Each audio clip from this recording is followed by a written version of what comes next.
나는 그날을 잊지 못한다.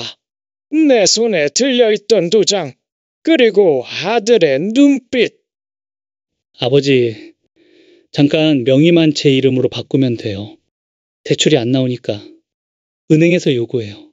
그럼 제가 그 돈으로 사업도 하고 가족도 편히 살게 할 수 있어요. 말끝을 흐리는 아들의 모습이 낯설었다. 그러면서도 웃었다. 어차피 나중엔 내 것이잖아요. 그 말에 내 마음 어딘가가 찢어지는 듯 했지만 나는 외면했다. 그래, 어차피 줄 거라면 지금 미리 줘도 괜찮겠지. 나는 그렇게 스스로를 납득시켰다. 믿었으니까. 가족은, 특히 아들은 나를 버릴 리 없다고 믿었으니까. 며칠 뒤 마을 법무사 사무실에 앉았다. 명예 이전 서류 앞에 앉은 나는 묘한 감정에 휩싸였다. 이 집은 내 피와 땀이 스며든 곳이었다. 아내와 함께 마당을 가꾸고 아이들 뛰노는 모습을 보며 웃던 그 공간. 하지만 나는 웃으며 말했다. 잘 살아라. 그리고 도장을 찍었다. 그 순간 아들은 눈물을 글썽이며 말했다. 아버지, 제가 평생 모실게요. 어머니도 함께요. 나는 믿었다. 그리고 그 믿음은 차마 깨질 거라고 상상조차 하지 못했다. 처음에는 별다를 것 없었다. 아들은 여전히 예의 바르게 인사했고 손주들은 마당에서 뛰어놀며 웃음을 터뜨렸다. 나는 그걸로 충분했다. 그들의 웃음이 나의 선택을 정당화시켜주는 것만 같았다. 하지만 이상하게도 평화는 오래가지 않았다. 어느 날 며느리가 조심스럽게 말했다. 아버님, 이 방을 애들 공부방으로 쓰면 안 될까요? 나는 흔쾌히 고개를 끄덕였다. 아이들이 공부하려면 조용한 공간이 필요하겠지. 그러다 며칠 후 식사 시간에 며느리가 다시 말했다. 식사 시간이 겹치면 좀 불편해서요. 저희가 먼저 먹을게요. 아버님, 어머님은 조금 있다가 드시면 어떨까요? 나는 말이 없었다. 아내도 조용히 고개를 끄덕였지만 그날 밤 아내는 중얼거렸다. 같이 밥 먹는 것도 이제 불편한가 보네. 냉장고에서 김치를 꺼내던 어느 날 며느리는 이렇게 말했다. 그건 애들 먹이려고 남겨둔 거예요. 앞으로는 드시기 전에 저한테 말씀해 주세요. 그 말에 나는 천천히 냉장고 문을 닫았다. 내 집, 내 부엌. 하지만 나는 허락 없이는 뭔가를 꺼낼 수도 없는 사람이 되어버렸다. 그때부터 아내는 말수가 줄어들었다. 다락방 창문을 매일 닦던 햇살도 들지 않는 그곳을 새로운 안식처로 삼았다.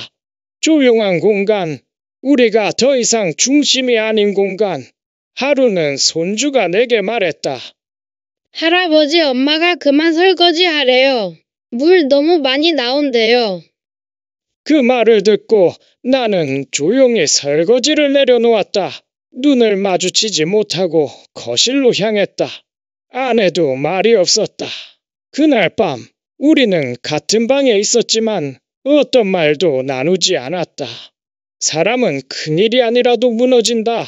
말없이도 조용히도 충분히 무너질 수 있다.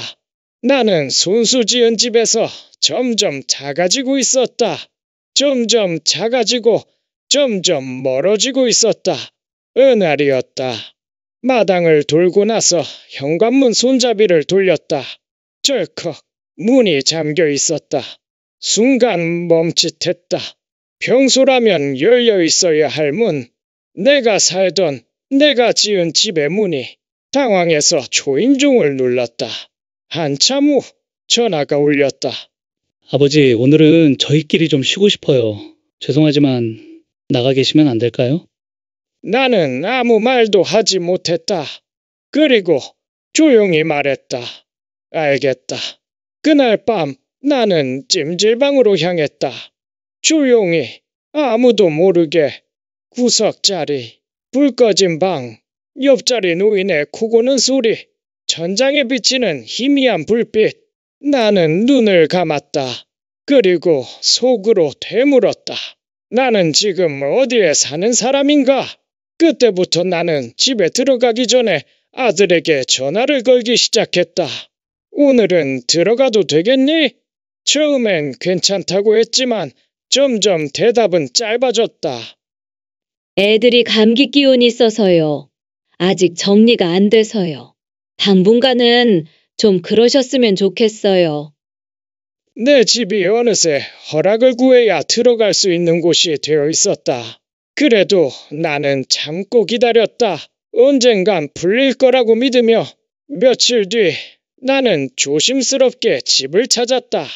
문을 열자 아들이 서 있었다. 표정은 굳어 있었고 목소리는 낮았다. 아버지, 드릴 말씀이 있어요. 솔직히 이젠 같이 사는 게 어렵습니다. 저희 가족 생활이 계속 방해받고 있어요. 내가 뭘 방해했니? 내가 여기서 뭘 그렇게 잘못했니? 아들은 말없이 고개를 돌리다 겨우 말했다. 아버지 존재 자체가 솔직히 부담이에요. 그 말에 나는 아무 대답도 할 수 없었다. 가슴이 철렁 내려앉았다. 숨이 막혔다. 그날 이후 나는 집 근처에도 가지 않았다. 아내도 말이 없었다. 경로당에도 가지 않았고 하루 종일 묵주만 손에 쥐고 앉아 있었다. 나는 법률 상담소를 찾았다. 이건 부당한 쫓김입니다. 소송이 가능합니까? 상담사는 서류를 훑어보더니 고개를 저었다. 명의 이전이 끝났고 거주 계약이 없으시다면 법적으로는 거기 살 권리가 없습니다. 나는 멍하니 그 자리에 앉아 있었다. 이게 현실이었다. 나는 집을 준 것이 아니라 내 삶의 마지막 보루를 빼앗긴 것이었다. 어느 날 나는 아들의 SNS 계정을 우연히 알게 되었다. 그곳엔 내 이야기는 없었다. 그러나 나의 그림자는 있었다. 노인과 함께 살며 느끼는 정신적 피로. 공간은 공유했지만 삶은 공유하지 못했다. 효도는 의무가 아닙니다. 수십 개의 댓글이 달려 있었다. 이해합니다. 부모님도 자기중심적이죠. 지금이라도 잘 분리하셨어요. 나는 마우스 위에 올려둔 손을 천천히 내렸다. 그 손이 떨리고 있었다. 그날 밤 나는 작은 메모를 남겼다. 이제 말이 아니라 증거로 싸우겠다. 그날 이후 나는 달라졌다. 더는 침묵하지 않기로 마음먹었다. 하루하루 일어난 일을 적기 시작했다.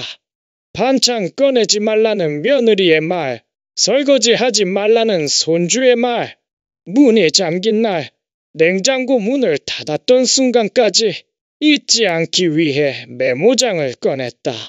작은 노트엔 날짜와 말, 그때의 내 감정이 적혔다.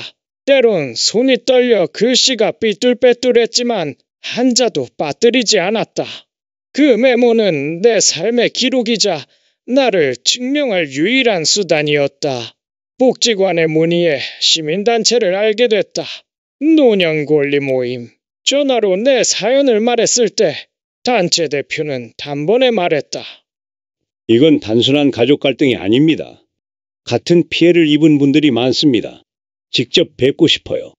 그렇게 나는 서울 시내 작은 사무실로 향했다. 낡은 간판 아래 나처럼 멍하니 앉아있는 어르신들이 보였다.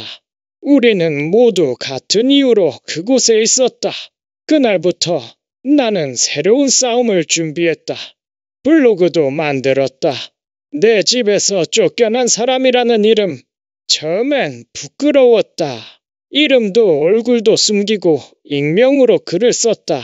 하지만 하루, 이틀, 매일 하나씩 올린 기록에 반응이 오기 시작했다.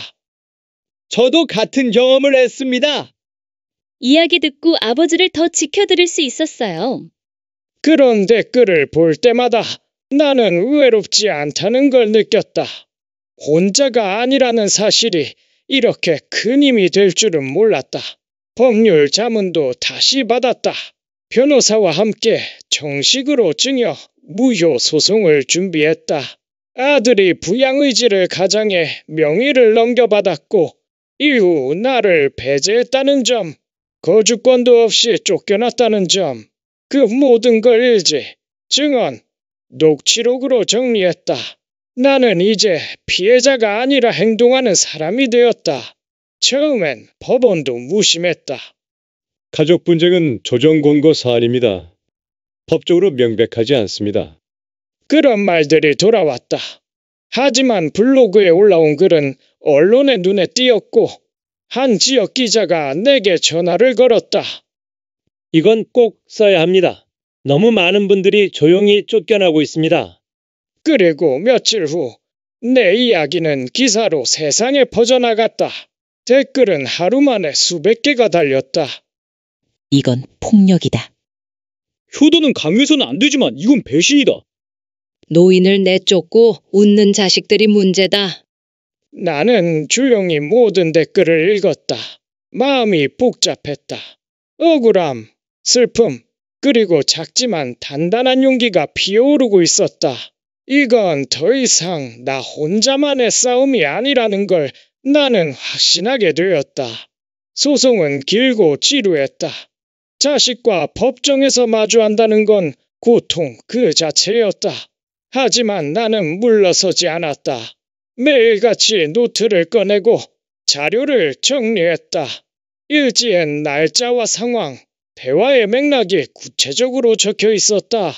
냉대를 받은 날, 부당한 말이 오간 순간 문이 잠겨 있었던 시각까지 변호사는 말했다. 이 정도면 충분합니다. 기망에 의한 증여 무효 주장 가능해요. 처음 법원은 회의적이었다. 가족 간의 분쟁은 감정적일 수 있으니 조정을 우선 권장합니다. 증여는 자발적이었고 별도 계약이 없다면 법적으로 분리할 수 있습니다. 그런 말들을 들을 때마다 나는 가슴이 철렁 내려앉았지만 포기하진 않았다. 블로그에 연재하던 이야기들은 꾸준히 공유되었고 지지자들이 늘어났다. 시민단체가 서명운동을 시작했고 노인거주권 보장법 청원도 함께 진행됐다. 마침내 법원의 판단이 내려졌다. 판결문에는 이렇게 쓰여 있었다. 이 사건은 단순한 증여가 아닌 고령자를 상대로 한 구조적 기망이며 자발적인 의사결정의 자유가 충분히 보장되지 않았다고 본다. 나는 판결문을 몇 번이고 읽었다. 그 안에는 내 지난 시간과 상처가 그리고 내가 지켜낸 존엄이 담겨 있었다. 집은 다시 내 이름으로 돌아왔다. 등기부등본의 소유주란에 다시 내 이름이 적힌 걸 보는 순간 눈물이 고였다. 기뻐서가 아니었다. 되찾은 것이 집 한 채가 아니라 내 인생이었기 때문이었다. 나는 침묵하지 않았고 싸웠고 결국 지켜냈다. 누군가는 물었다. 아들에게 복수한 거냐고. 나는 조용히 고개를 저었다. 나는 그저 내가 살던 곳에서 살아가고 싶었을 뿐입니다. 이제 나는 고시원을 떠났다. 다시 내 집 마당으로 돌아왔다. 잡초가 무성했던 텃밭을 갈아엎고 고구마를 심었다. 낡은 의자를 닦고 오래된 창틀을 정리했다. 벽마다 내가 지은 흔적들이 남아있었다. 나는 다시 그 속으로 들어왔다. 나를 쫓아냈던 집이 아니라 나를 다시 품은 내 집이었다. 사람들은 나를 복수에 성공한 노인이라고 불렀다. 하지만 나는 복수 같은 걸 꿈꾼 적 없다. 내가 원했던 건 아주 단순했다. 내가 지은 집에서, 내가 심은 나무 옆에서 남은 생을 조용히 살아가는 것, 그것뿐이었다. 그게 그렇게 어려운 일이 될 줄은 몰랐다. 나는 마당을 다시 정리했다. 한쪽 구석에 있는 텃밭엔 고구마 줄기가 자라고 있었다. 흙냄새를 맡으니 왠지 모르게 눈시울이 붉어졌다. 이 냄새가 그리웠다. 쫓겨났던 그 긴 시간 동안 내가 얼마나 많은 것들을 놓치고 있었는지 그제야 실감했다. 경로당 어르신들이 찾아왔다. 돌아오셔서 다행이에요. 이제 마음 편히 사세요. 나는 웃으며 말했다. 나는 떠난 적 없어요. 그들이 나를 몰아낸 거지. 그 말은 내 진심이었다. 나는 처음부터 끝까지 여기에 있었다. 다만 내 자리를 빼앗겼을 뿐이다. 이웃들은 내 이야기를 들었다. 처음엔 믿지 못했다. 어떻게 그런 일이 벌어졌냐고 물었다. 나는 조용히 말해줬다. 자식이 나빠서가 아닙니다. 우리가 너무 쉽게 믿었기 때문입니다. 그 말을 듣고 다들 고개를 끄덕였다. 믿음은 소중하지만 너무 쉽게 건네는 순간 무기가 되기도 한다는 걸 이제야 알았다. 나는 이제 노인 주거보호 모임의 자문위원으로 활동한다. 각 지역 복지관을 찾아다니며 강연도 하고 상담도 해준다. 칼럼도 쓰기 시작했다. 주제는 늘 같다. 믿음만으로는 안 됩니다. 서류로 보장해야 합니다. 많은 어르신들이 고개를 숙이며 들었다. 어떤 분은 울먹이며 말했다. 나도 그랬어요. 지금은 갈 곳도 없어요. 그 이야기를 들을 때마다 나는 마음이 저릿해졌다. 그래서 더 열심히 말한다. 서류 하나, 증거 하나. 미리 준비하는 것이 존엄을 지키는 길이라고. 나처럼 후회하지 말라고. 나는 더 이상 혼자가 아니었다. 블로그엔 하루가 다르게 댓글이 달렸다. 저도 집에서 쫓겨났습니다. 아버지께 이 글을 꼭 보여드릴게요. 이건 누군가가 반드시 말해야 할 이야기였어요. 내 이야기는 곧 모두의 이야기가 되었다. 단지 내 슬픔만은 아니었다. 나는 매일 노트북 앞에 앉아 글을 썼다. 단지 당한 일을 나열하는 것에 그치지 않았다. 증여 계약 시 주의할 점, 거주권을 공증하는 방법, 자식과 재산을 나눌 때 꼭 챙겨야 할 조건들 하나하나 정리했다. 포스트 하나에 수십 개의 질문이 달렸다. 이건 어떻게 해야 하나요? 그런 상황에서도 명예 회복이 가능할까요? 나는 아는 한도 내에서 답했고 모르면 전문가와 연결해 주었다. 팔로워는 점점 늘어났다. 70대 어르신부터 30대 사회복지사, 법대 재학생들까지 그들은 내 편이자 나와 함께 싸우는 동지였다. 사회가 외면했던 문제를 우리 손으로 드러내기 시작한 것이다. 작은 블로그가 바람을 일으켰고 그 바람은 신문을 넘어 방송까지 퍼졌다. 방송국에서 연락이 왔다. 선생님의 이야기를 다큐멘터리로 만들고 싶습니다. 촬영은 고시원에서부터 시작됐다. 내가 그동안 지냈던 공간, 내 손때가 묻은 노트북, 포스트잇이 빼곡한 벽면, 촬영을 하며 나는 묻지 않았다. 묵묵히 보여주기만 했다. 진짜가 말보다 강하다는 걸 알았기 때문이다.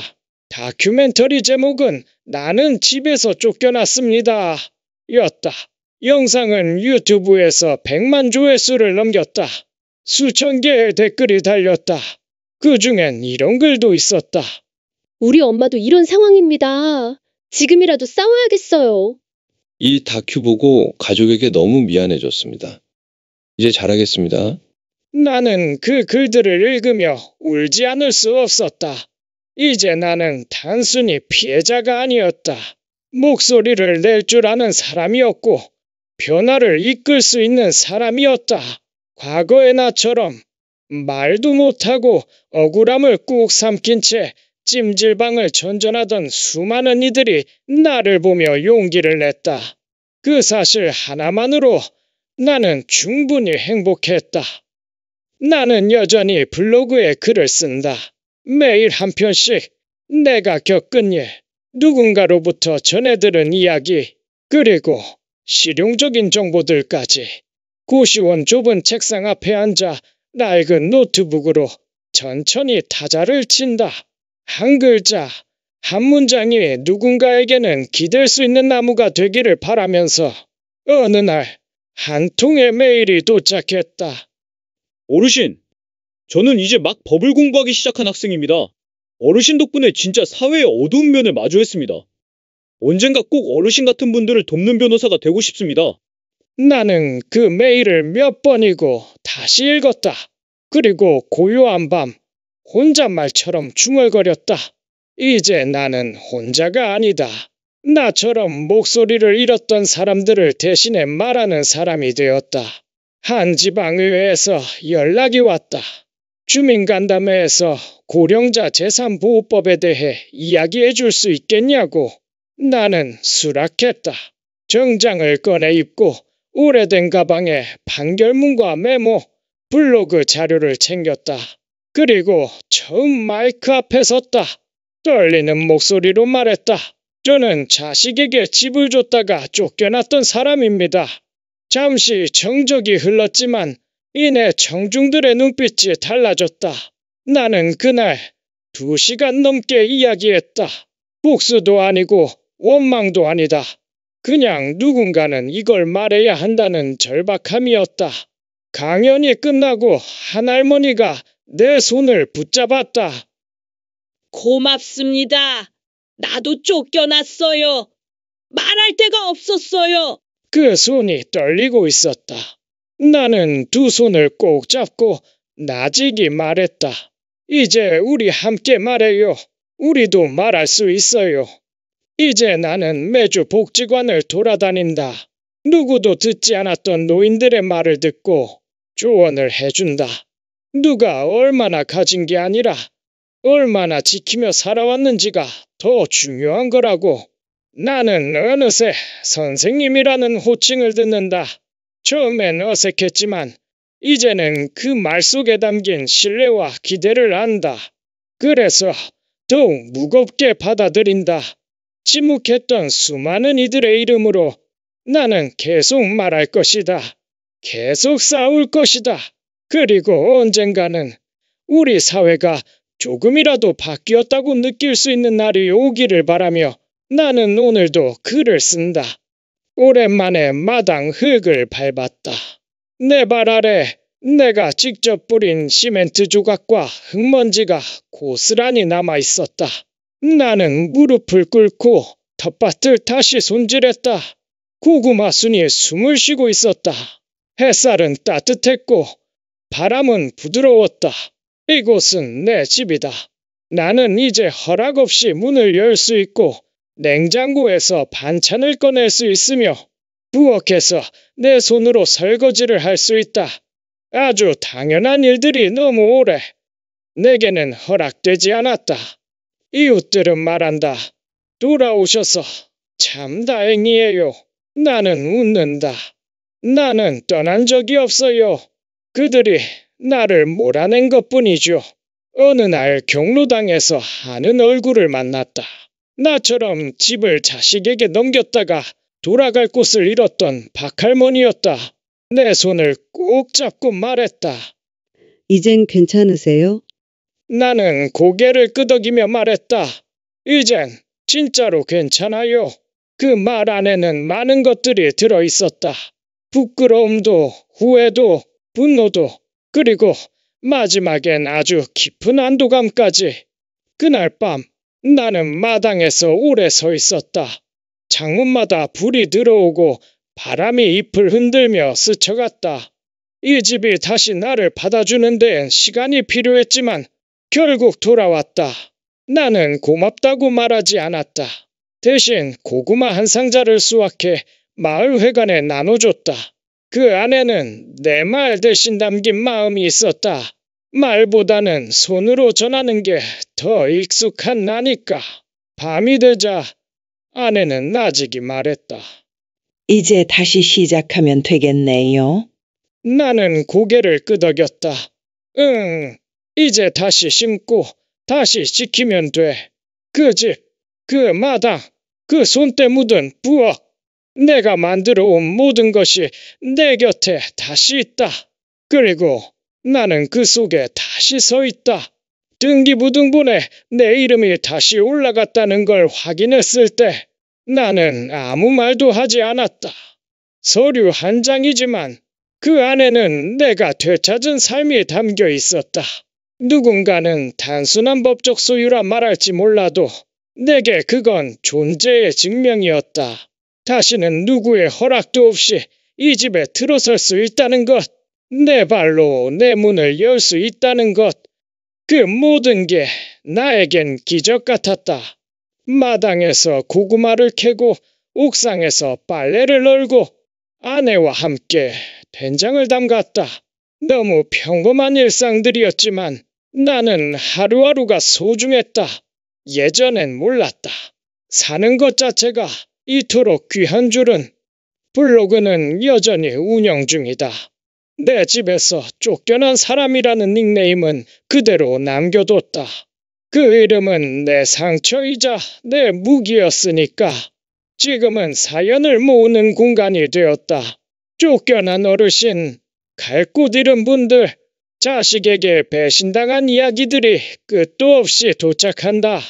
나는 그들의 이야기를 받아줬고 전문가들과 연결하고 필요한 사람에겐 법률 상담을 주선한다. 이젠 누군가의 아버지로, 누군가의 조력자로 내가 살아가고 있다. 나를 지웠던 세상에서 다시 나를 써내려가고 있는 중이다. 내 이름으로, 내 서명으로, 내 말로.